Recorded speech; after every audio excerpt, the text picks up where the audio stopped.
by si vedieť, prečo s ním chceš byť. A prečo? Keď to budeš vedieť, nebude ti dievča ani lepšie, ani horšie.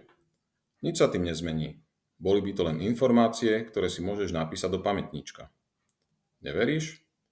Dobre, predpokladajme, že ho máš rada preto, lebo je blond, má modré oči, je nenormálne inteligentný, vtipný a dokáže ťa počúvať. A teraz si predstav, že tento tvoj idol príde domov z párty a grcá ti na záchode až do skorého rána, takže sa vôbec nevyspíš. Jasné, môže ťa štvať, že si nezdielala nočnú zábavu s ním. Žiaľ, bola to pánska jazda.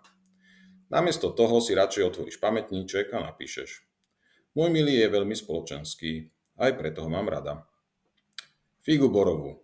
Najradšej by si ho nechala spať niekde v predsieni, kým sa z neho nestane znova človek. Ale ty nie. Taká si. Sprostá. Že mu pomôžeš vyzlieť sa a uložíš ho vedľa seba do postele. Strašné. Kde si podiela rozum? Nechápeš a nevieš, prečo to robíš a prečo aj nasledujúce ráno s ním chceš byť.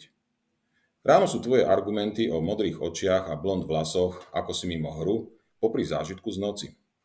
A napriek tomu chce s ním byť. Nevieš si pomôcť. To je láska. Láska nepotrebuje dôvody. Ako by si inak vedela v deň, keď si ho uvidela prvý raz, že ti s ním bude dobre? Možno. Vtedajšie možno sa však zázračne spoločným životom s ním menilo čoraz viac na áno, je mi s ním dobre. A dôvody tvojej lásky?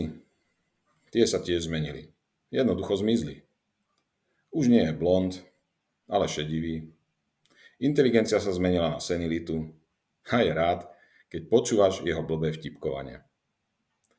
Ale ty si stále nevieš pomôcť. Stále ho miluješ. Že by pre jeho modré oči?